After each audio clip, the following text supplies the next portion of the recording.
Good morning. आज हम पढ़ने वाले हैं क्लास 11th का केमिस्ट्री माने रसायन विज्ञान अध्याय 2 माने चैप्टर 2, जिसका नाम है परमाणु संरचना, जिसे अंग्रेजी में एटॉमिक स्ट्रक्चर कहते हैं। थोड़ा से हम इस पाठ को पढ़ने से पहले कुछ जनरल जानकारी ले लेते हैं ताकि आगे पढ़ने में कुछ आनंद आए। तो सबसे पहली बात है कि आखिर में पदार्थ या द्रव्य कहते किसे हैं। पदार्थ या द्रव्य कहते किसे हैं, जिसे अंग्रेजी में मैटर कहते हैं। तो देखिए, जो स्थान घेरता हो, जिसमें भार होता हो, द्रव्यमान होता हो और जिसका अनुभव हम अपने ज्ञानेंद्रियों द्वारा कर सकते हैं, वह क्या कहलाएगा? पदार्थ या द्रव्य कहलाता है। अब मामला यह है कि हमने परिभाषा में आपको बताया कि जो स्थान घेरता हो, माने किसी वस्तु द्वारा घिरा हुआ स्थान क्या कहलाता है? आयतन या वॉल्यूम कहलाता है। तो स्थान घेरता हो और जिसमें क्या होता हो? भार। तो आप जानते हैं कि भार किसे कहते हैं। देखिए, किसी द्रव्य पर या किसी पदार्थ पर पृथ्वी द्वारा लगाया गया गुरुत्वाकर्षण बल, किसी पदार्थ पर पृथ्वी द्वारा लगाया गया गुरुत्वाकर्षण बल को ही हम क्या कहते हैं? भार कहते हैं। क्योंकि ये पृथ्वी सभी वस्तुओं को एक आकर्षण बल लगा करके अपने केंद्र की ओर खींचती है और उसी आकर्षण बल को हम गुरुत्वाकर्षण बल कहते हैं। और वही गुरुत्वाकर्षण बल द्रव्य का या पदार्थ का या वस्तु का क्या कहलाता है? भार कहलाता है। जैसे जैसे हम पृथ्वी के केंद्र के नज़दीक जाते हैं, वैसे वैसे पृथ्वी का गुरुत्वाकर्षण बल बढ़ता जाता है। तो गुरुत्वाकर्षण बल बढ़ने का मतलब वस्तु का भार बढ़ेगा, क्योंकि बल को ही तो हम भार कह रहे हैं। तो अगर जो है गुरुत्वाकर्षण बल बढ़ेगा तो भार बढ़ेगा। अगर गुरुत्वाकर्षण बल घटेगा तो भार का हो जाएगा? घटेगा। अगर हम पृथ्वी के केंद्र से जैसे जैसे दूर जाते हैं, वैसे वैसे पृथ्वी का गुरुत्वाकर्षण बल घटता है। अर्थात पृथ्वी से दूर जाने पर गुरुत्वाकर्षण बल का मान घटता है। तो इसका मतलब हो गया वस्तु का भार का हो जाएगा? घटेगा। तो मेरे कहने का मतलब ये नहीं है कि आप पृथ्वी से ऊपर छत पे अगर चले गए और छत पे जा कर के किसी वस्तु का भार निकालेंगे तो भार में कमी हो जाएगी। माने अधिक दूरी हो, 2-3 किलोमीटर दूरी हो पृथ्वी से, तो भार में कुछ न कुछ कमी जरूर आएगी। जैसे जैसे दूरी बढ़ेगी वैसे वैसे गुरुत्वाकर्षण बल घटेगा और वस्तु का भार क्या हो जाएगा, घटेगा। तो अगर आप समझ नहीं पाए भार को, तो देखिए हम समझने का प्रयास करते हैं। जैसे हम एक तुला या तराजू लेते हैं जिसमें 2 पलड़े लगे होते हैं और यहाँ पे एक तीर लगी होती है, एक ऊपर लगी होती है। जब हम तराजू को यहाँ से उठाते हैं तो आप देखते होंगे पलड़े जो है समांतर रहते हैं, एक सीध में रहते हैं। क्यों? क्योंकि पृथ्वी जितना गुरुत्वाकर्षण बल इस पलड़े को लगा के नीचे खींच रही है, उतने गुरुत्वाकर्षण बल इस पलड़े पे भी लगा के पृथ्वी खींच रही है। अगर दोनों बल बराबर है, इसीलिए पलड़ा का है स्थिर बना हुआ है। या मान लीजिए एक रस्सी है और 2 लोग खींचिए उसको, लेकिन एक साथ समान बल लगा के अगर खींचते हैं तो वह रस्सी वहीं पे पड़ी रहेगी। अब आगे पीछे बल लगाएंगे तो भाई रस्सी इधर का उधर हो जाएगा।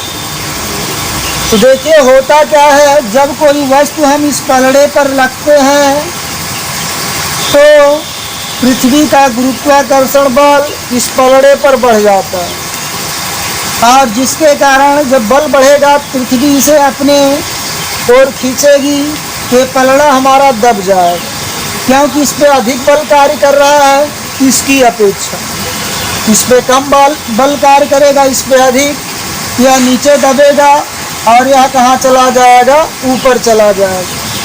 तो जितना पृथ्वी गुरुत्वाकर्षण बल लगा करके इस पलड़े को नीचे खींच रही है, उसी बल को हम ज्ञात करने के लिए इस पलड़े पर बाट रखते हैं। जब इस पर बाट रखना शुरू करते हैं तो धीरे धीरे इस पलड़े पर भी पृथ्वी का गुरुत्वाकर्षण बल बढ़ने लगता है। लेकिन एक दिन ऐसा एक ऐसा समय आता है, बाट रखते रखते ये दोनों पलड़े जो है पैरेलल हो जाते, माने समान स्थिति में आ जाती। तब इसका मतलब हो गया कि जितना बल इस पलड़े पर लग रहा है पृथ्वी द्वारा, उतना बल इस पलड़े पर भी लग रहा है। तो हम इसी बाट को एक मात्रक मान करके जो है उसी को भार मान लेते हैं कि हाँ इस बाट को हमने मान लिया 20 ग्राम का है, तो वही 20 ग्राम इस वस्तु का हो जाता है, भार हो जाता है। तो कहने का मतलब भार एक ऐसी चीज़ है जो परिवर्तित हो सकता है। भार का हो सकता है, परिवर्तित हो सकता है, क्योंकि पृथ्वी द्वारा किसी वस्तु पर लगाया गया गुरुत्वाकर्षण बल ही क्या कहलाता है, भार कहलाता है। जब पृथ्वी से कोई वस्तु अधिक दूरी पर जाएगी तो धीरे धीरे पृथ्वी का गुरुत्वाकर्षण बल कम होगा, और पृथ्वी का गुरुत्वाकर्षण बल कम होने का मतलब भार भी कम हो जाएगा, क्योंकि गुरुत्वाकर्षण बल को ही आप क्या कहते हैं, भार कहते हैं। चलिए अब अगला हमने क्या बताया था, द्रव्यमान। क्या बताए थे? द्रव्यमान, जिसको अंग्रेजी में मास कहते हैं और भार को अंग्रेजी में वेट कहते हैं। तो द्रव्यमान की परिभाषा है किसी पदार्थ की या किसी पदार्थ में उपस्थित पदार्थ की जो मात्रा होती है उसी को हम क्या कहते हैं, द्रव्यमान कहते हैं। माने किसी पदार्थ की जो मात्रा होगी, पदार्थ की वही मात्रा उस पदार्थ का क्या कहलाती है, द्रव्यमान कहलाती है। जैसे यह कलम है, अगर आप इसे किसी स्थान पर या मान लीजिए बॉक्स में बंद करके रख देते और इसे कुछ दिन बाद अगर आप निकालेंगे तो यह कलम या तो छोटी होगी या तो बड़ी होगी। क्या होगी? छोटी या बड़ी होगी। तो देखिए, इस कलम को आप चाहे कई साल रख दीजिए बॉक्स में, यह कलम ना छोटी होगी ना बड़ी होगी। मतलब इसमें कोई परिवर्तन होने वाला नहीं। माने इस कलम का जो द्रव्यमान है, इस कलम में जो लगा पदार्थ है, वह कम बेसी होने वाला नहीं है।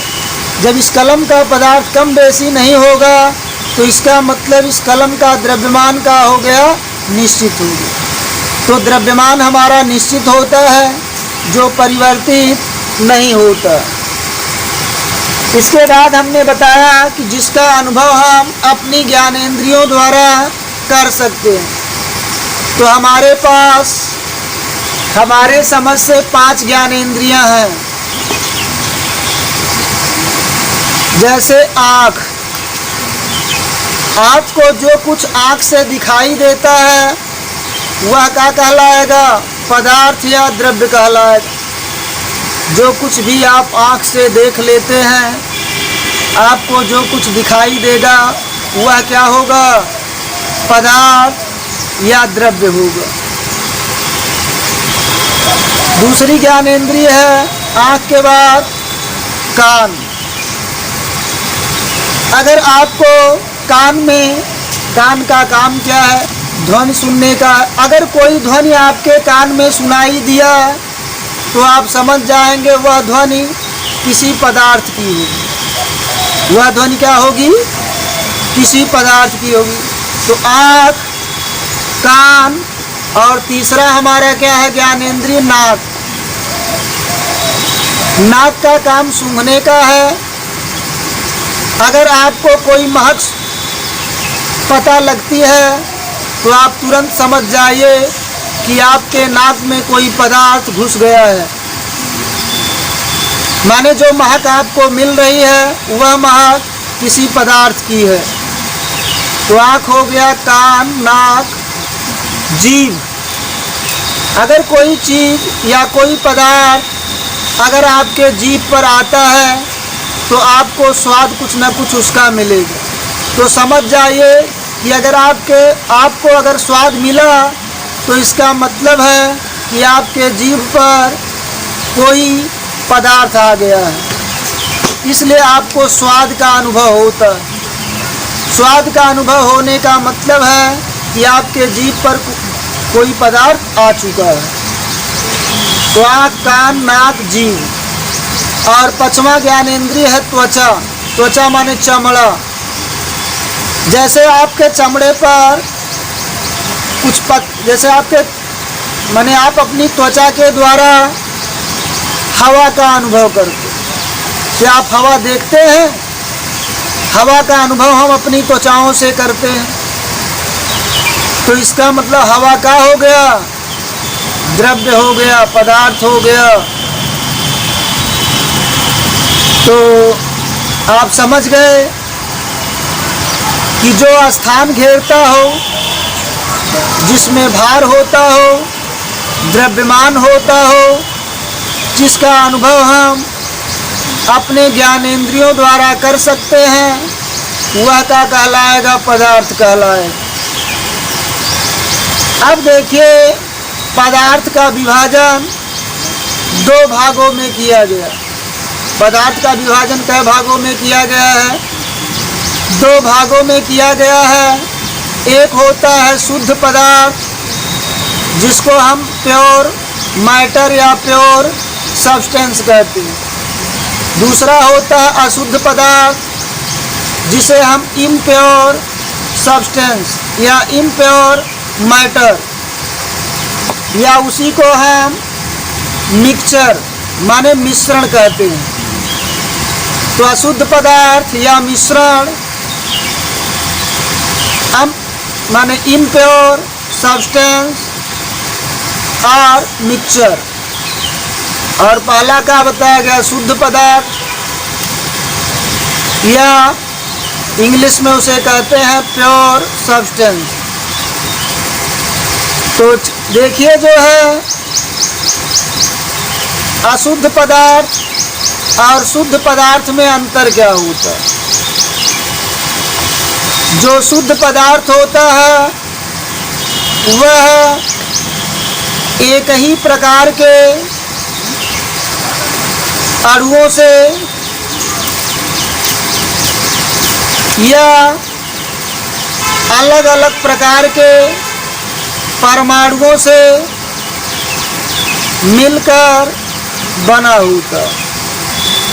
माने एक ही प्रकार के परमाणु से या अलग अलग प्रकार के परमाणुओं के निश्चित अनुपात में संयोग करके अणु का निर्माण होता है।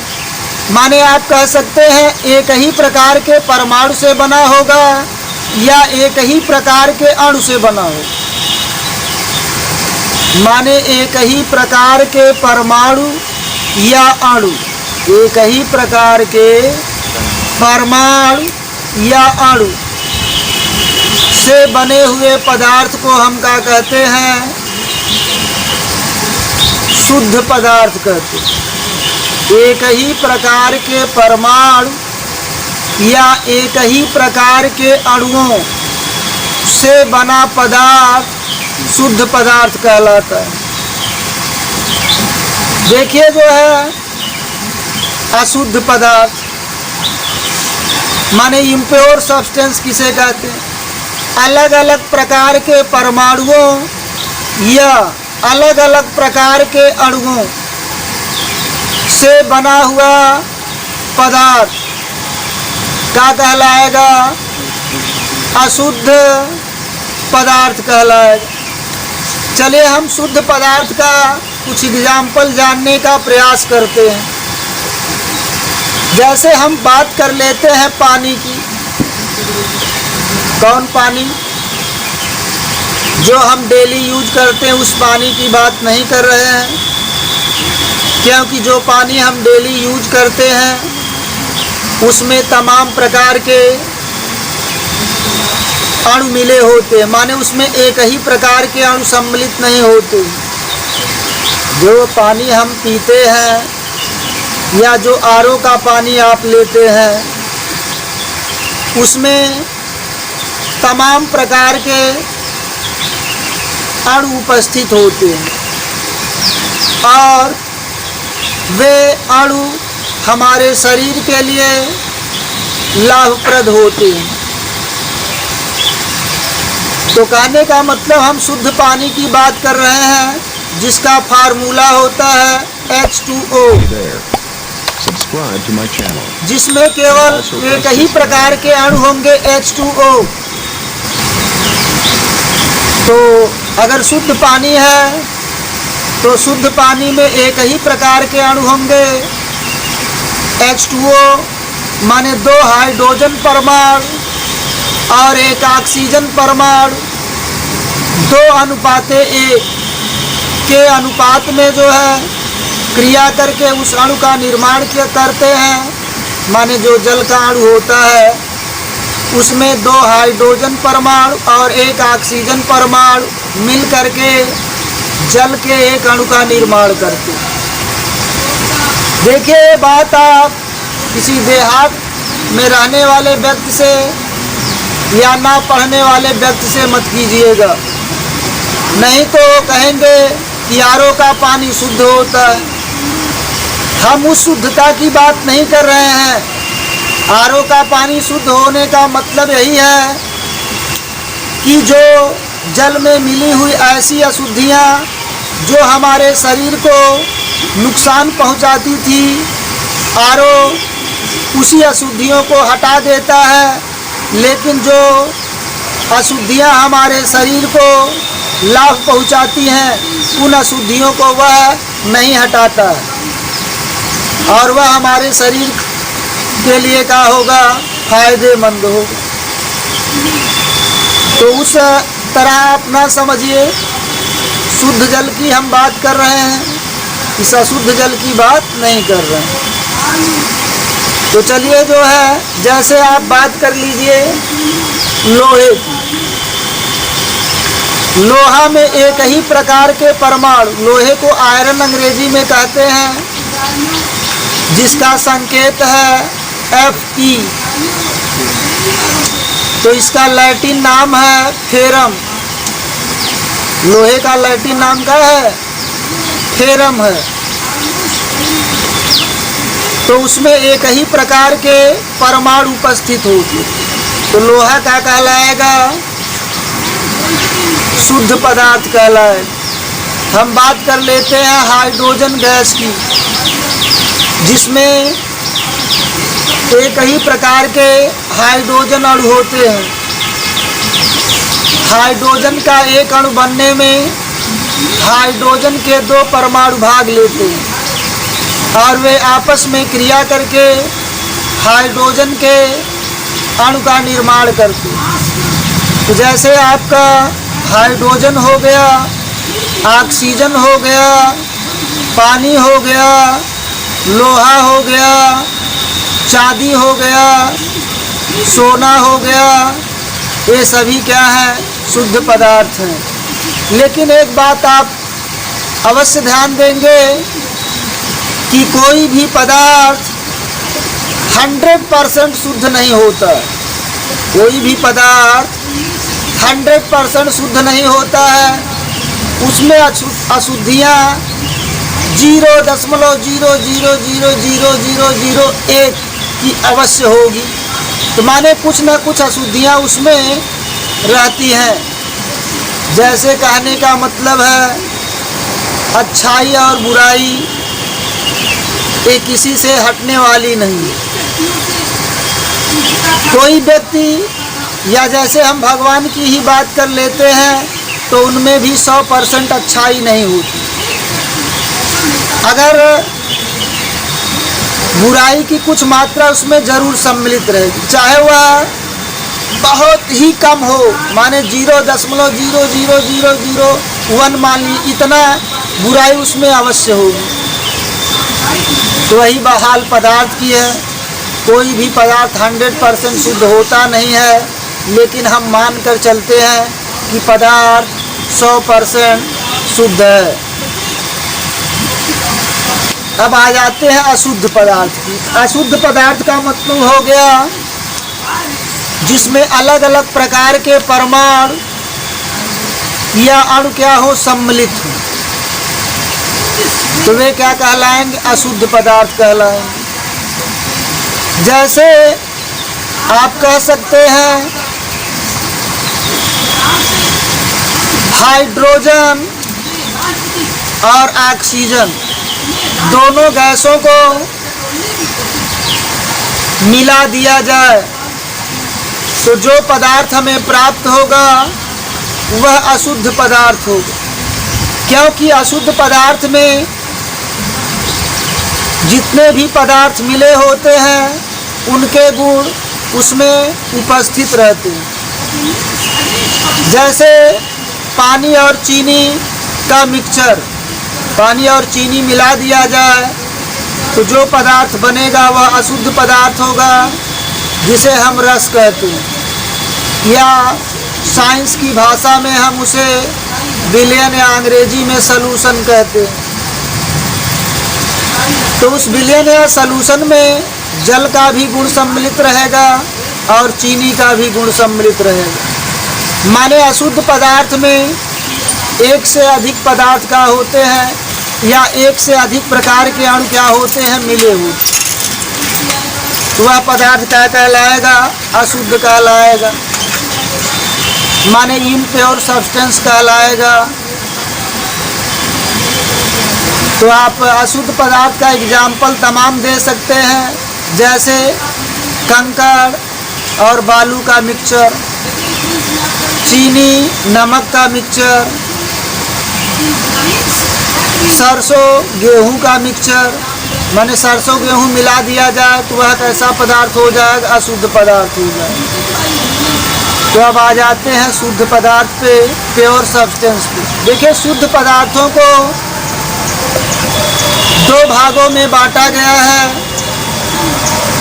एक तत्व जिसको एलिमेंट कहते हैं, दूसरा यौगिक जिसको इंग्लिश में कंपाउंड कहते हैं। माने शुद्ध पदार्थ माने प्योर सब्सटेंस दो प्रकार के होते हैं। एक होता है एलिमेंट माने तत्व, दूसरा यौगिक या जिसे क्या कहते हैं कंपाउंड कहते हैं।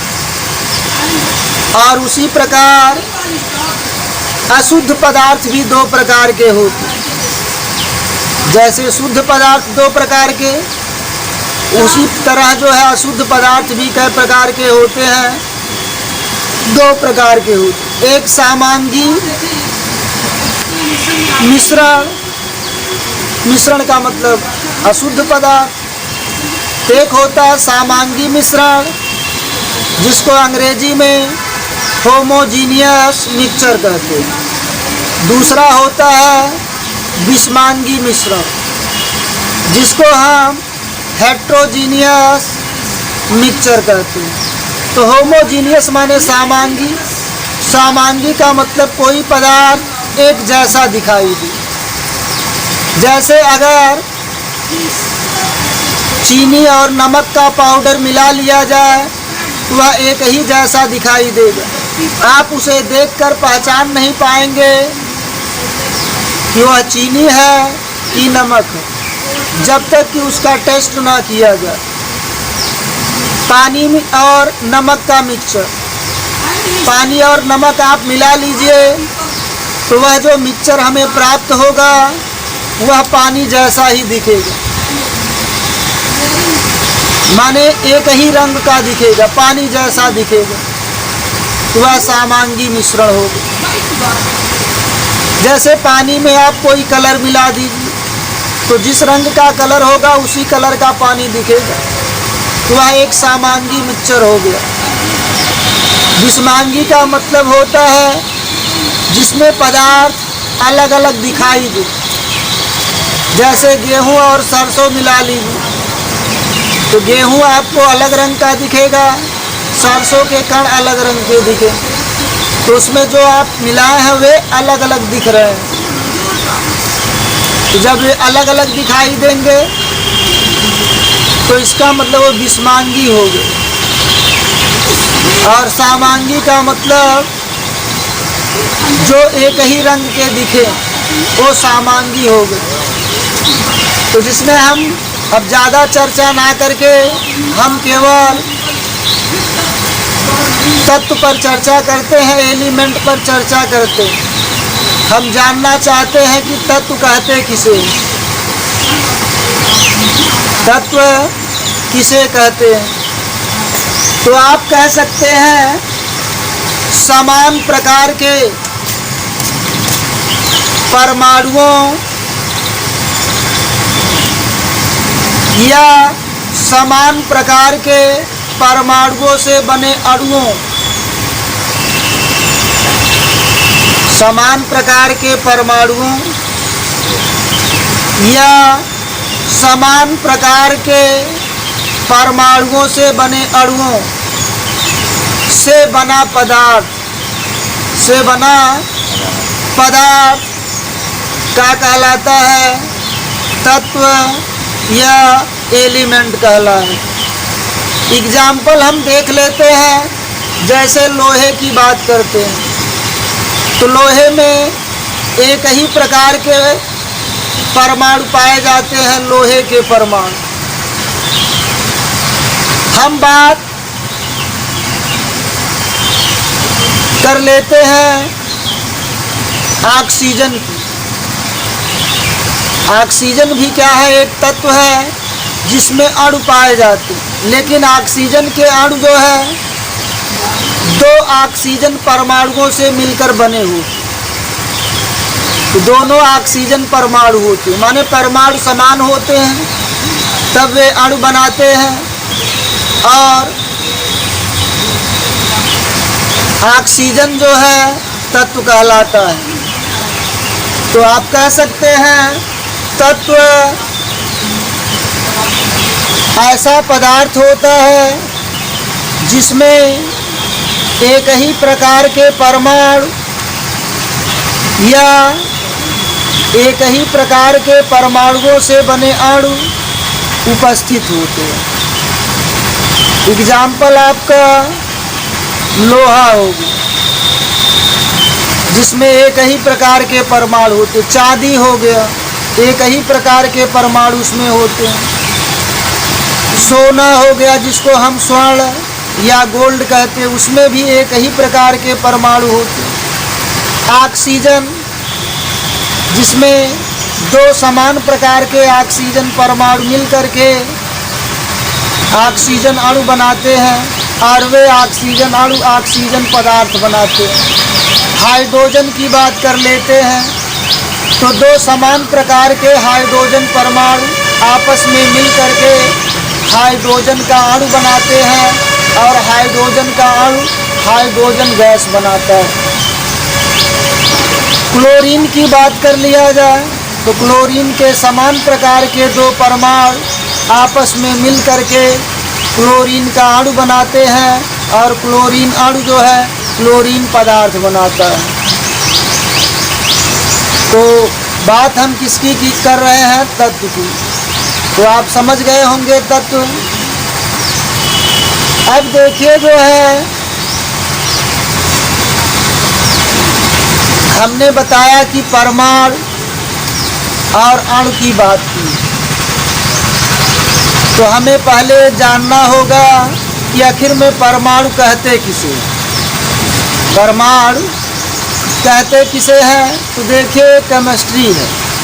केमिस्ट्री में एक से अधिक परिभाषाएं होती हैं, माने एक ही वस्तु, माने जो जिसकी परिभाषा पूछा जाए उसकी एक से अधिक परिभाषाएं संभव हैं। तो परमाणु की हम एक सबसे छोटी और सरल परिभाषा जानने का प्रयास करते हैं। तो देखिए, ये लिखा हुआ है PEN, जिसका मतलब होता है पेन, और पेन का मतलब होता है कलम। अगर आपको पेन याद है तो आप परमाणु की परिभाषा बहुत कम समय में दे सकते हैं। देखिए, होता है P for proton, E for electron, N for neutron. P for proton, E for electron, N for neutron. आप कह सकते हैं प्रोटॉन, इलेक्ट्रॉन तथा न्यूट्रॉन। प्रोटॉन, इलेक्ट्रॉन तथा न्यूट्रॉन से निर्मित कण या से बना हुआ कण क्या कहलाता है? परमाणु कहलाता है। से बना हुआ कण क्या कहलाता है? परमाणु कहलाता है। इसके पहले हमने तत्वों की बात किया तो लगभग 118 तत्वों की खोज हो चुकी है और तमाम तत्व जो है प्रयोगशालाओं में बन रहे हैं, बिगड़ रहे हैं, लेकिन अभी उनकी पुष्टि नहीं हो पाई। देखिए, जितने भी तत्व, कुल 118 तत्व हैं, 118 तत्वों में सभी तत्व जो है हमें प्रकृति से नहीं मिले हुए। सभी तत्व हमें प्रकृति से नहीं मिले हुए हैं। कुछ तत्व प्रकृति, माने ज़्यादातर तो तत्व प्रकृति से बने हैं, माने प्रकृति द्वारा मिले हैं, माने इस पृथ्वी द्वारा पैदा हुए हैं। और कुछ तत्वों को जो है वैज्ञानिकों ने लैब के माध्यम से उन्हें बनाया है। माने कुछ एलिमेंट जो है नेचुरल होते हैं और कुछ एलिमेंट आर्टिफिशियल होते हैं। आर्टिफिशियल का मतलब होता है कृत्रिम होते हैं, अर्थात इंसानों द्वारा बनाए गए होते हैं। तो कुछ तत्वों का निर्माण जो है इंसानों द्वारा हुआ है और अधिकांश तत्वों का निर्माण जो है पृथ्वी द्वारा या प्रकृति द्वारा या नेचुरल द्वारा हुआ है, माने नेचर द्वारा हुआ है। तो चलिए, हम परमाणु की एक परिभाषा देख लिए। अब हम इसकी दूसरी परिभाषा देखते हैं। किसी पदार्थ का वह सूक्ष्मतम कण, किसी पदार्थ का वह सूक्ष्मतम कण जो सामान्य रासायनिक अभिक्रियाओं में, देखिए रासायनिक अभिक्रियाएं दो प्रकार की होती है। एक सामान्य रासायनिक अभिक्रिया होती है और दूसरी होती है नाभिकीय अभिक्रिया होती है। तो हम नाभिकीय अभिक्रिया की बात नहीं कर रहे हैं, हम सामान्य रासायनिक अभिक्रिया की बात करते हैं। तो सामान्य रासायनिक अभिक्रियाओं में बिना अपघटित हुए भाग लेता है, बिना अपघटित हुए भाग लेता है, उस सूक्ष्म कण को हम क्या कहते हैं? परमाणु कहते हैं।